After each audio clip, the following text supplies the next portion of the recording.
Diyan pala kayo. Kumusta? Ha? Bagong gupit ako. Halata ba? Bagay ba? Bagay? Ikaw naman. Ano kailangan sabihin nyo? Ano ka naman bagay sa akin yung gupit ko eh. Ay nako. Ayos ba? Mukha naman tao ulit. Okay guys, thank you. Napansin niyo yung bagong gupit ko. Salamat sa pagpapansin, okay? Okay, for tonight, gagawa kami ng Korean Baked Samgyup. Ang idea nun is, nauso yung baked sushi before, diba? So ngayon, gagamitin naman namin is, ilagyan namin ng Korean twist. Samgyup naman gagamitin natin. Okay, so, let's go to the kitchen and see the preparations. So, lutuin muna natin ng itong pork strips sa pork samgyup. Pork samgyup dito sa pan. Kaya hindi kami nag-oil kasi non-stick pan yung gamit namin. So, papa-oiling na lang namin yung yung pork. Natural oil ang gamitin namin. Yan. Mga ang ginamit namin nasa 350 grams na pork samgyup. Samgyup cut.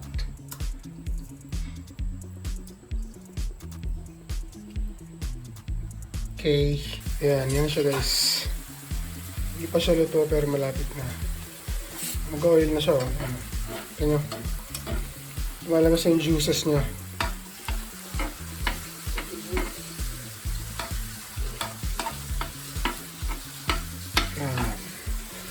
Maya pa. Balikan natin dito pag luto na. Okay. Yan. So, paghango namin, lipat na tayo sa dining area for the preparation. Okay? See you guys. First, yung pork. Yan, yung niluto Pork natin kanina. samgyup. Niluto natin kanina yan, guys. Yan. And then kimchi. Tapos, sinlice na namin yung kimchi kanina rin. And then butter. Okay, butter. Gochujang. Tapos cheese. Yan, nakikita na yung cheese. And then cream. Kasi walang cream cheese kanina. So, imimix na lang namin yung cream with cheese. So, diba? Tapos itong kanin, half yung normal, regular na bigas, half yung malagkit. Tama? Yan. Yan. Tapos yung butter, i-mix natin sa mainit na kanin. Dapat abang mainit mix nyo na para matunaw yung butter. Ilang butter nilagyan? Dalawang slice? Dalawang slice ng butter. Yung rice pala, pala to, 4 na takal ng kanin. Yung sinaing namin kanina. Meron pa sa rice cooker. May natira pa, hindi pa lahat yan. Okay, hindi pa pala lahat to, may natira pa pala. Meron karami natira? Kunti lang. Ayan, so i-mix nyo lang yung butter sa hanggang sa matunaw at makoat yung lahat ng kanin. So, after natin ihalo yung butter, next na yung kimchi. Yan, yung sliced kimchi. Ihalo na natin siya sa rice. Yan, i-coat nyo rin lahat ng rice. Ikalat nyo, scatter nyo yung kimchi. Tapos, lagyan natin ng sabaw ng kimchi. Yan, para mag-red talaga. Yan, dagdag flavor na rin. Yummy na. Yummy. Okay, so after natin haluin yung kimchi, next is yung gochujang naman. Ang ihalo natin.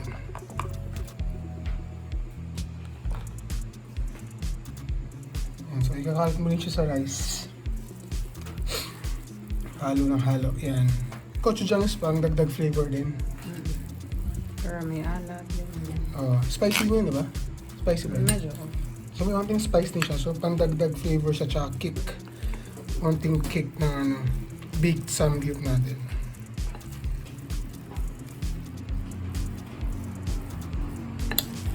So guys, ito, hinati na namin siya sa 2 plates, kung makikita nyo, para mas mahalo namin ng maigi at mas spread lalo yung flavor. Yung gochujang, yung kimchi, yung butter, lahat na. Yan. So, tingnan nyo. Dalawang plates na. Kaming dalawa na naghalo para mas spread siya. Even, para maging evenly spread yung mga flavors na nilagay natin dito sa rice. Yan. Okay. Okay guys, so tapos na nating haluin ng kanin after 10 years. Dalawa na kami naghalo, okay? So ngayon gagawin naman namin yung cream sauce. So ito na yung butter. Yan, tapos nilagyan namin ng cheese. Yan. Then, lalagyan namin ng yung all-purpose cream.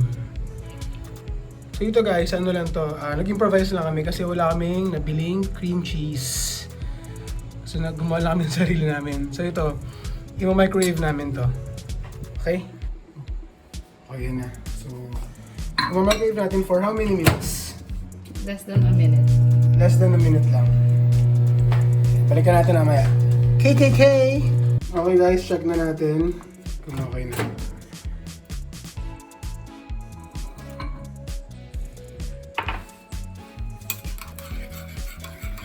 Oh!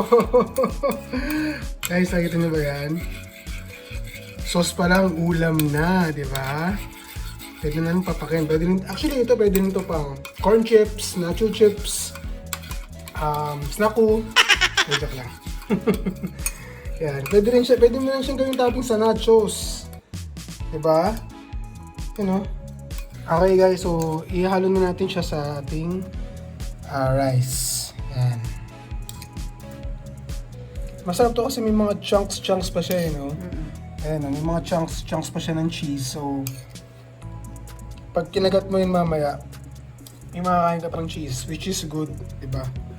Mas masarap. Mas magandang experience yun.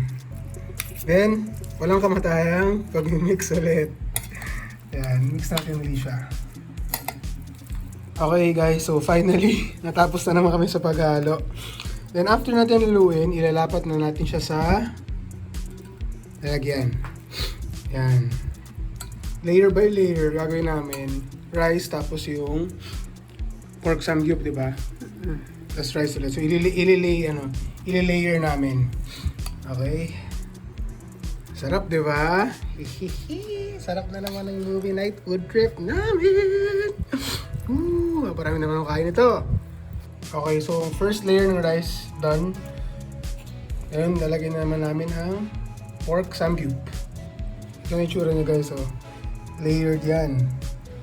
Wala pang layer, first layer pa lang. Oo nga, magiging layer din mamaya. So after ng samgyup, rice na naman. So then, so on and so forth. Hi guys. And nandito na si Lini, our baby girl, kumakain ng seaweed. Inubos na naman niya ang seaweed namin. So guys, ito na ang third layer natin ng rice. Malapit na siyang mabuo. Konti na lang. Yan. Oh my God, ang sarap nito mamaya. Okay guys, ito na yung last layer niya. Tapos na rin kami sa layering. What's next? Next is, magti-taste test ako mag-isa mamaya. Kasi wala akong kasama. Mag-taste test. Huwag kayong maniwala guys. Sabi ko message nila ako. No! Believe me! I'm a kid. You believe me? Hindi, ginamit siya uli ng kimchi sa taas. Pero hindi namin in-slice. As is na namin sila lagay. Pwede bang garnish tawag dyan? Yan. So, ginarnish na namin siya ng kimchi on top.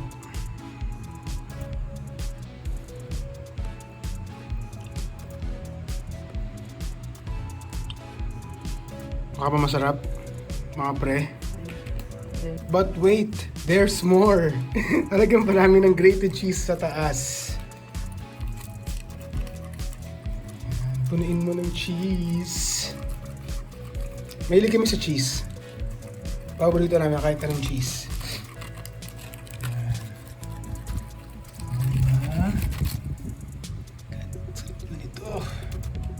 Pero guys, hindi pa tayo tapos ha. Okay guys, di ba sabi ko hindi pa tayo tapos? So after natin tapusin lahat ng preparation, ito-turbo naman natin siya. Yan.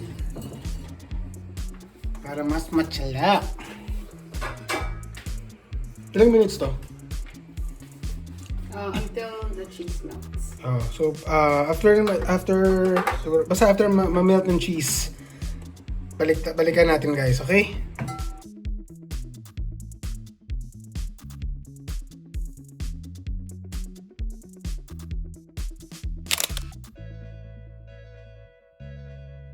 Okay guys, so ngayon titikman na natin ang Korean Baked Samgyup. Okay? Mahuli na tayo sa lahat, huwag lang sa tikiman. Try na natin. So ito. Ayan. Meron pala kaming biniling seaweed pang wrap nung sa baked samgyup namin. Let's go! Let's go! Oh yes, it's very nice. Magkasya. Ang galing. Sarap? Ano masabi mo? No? Oo. Guys, ang sarap. May halong asim dahil sa kimchi, may spice dahil sa kimchi tsaka gochujang. Yung lasa ng pork lumalabas din. So hindi, kumaga nagpantay-pantay lang siya. Walang Oh yes, overpower it's very nice. sa isa. Malalasa mo yung cheese, malalasa mo yung pork, malalasa mo yung rice. Lahat malalasahan mo. Ang sarap. Kain pa tayo? Yeah. Okay, pero hindi na rin mapakita kasi manonood na kami ng movie. Okay? So, till our next video, thank you guys. Bye-bye.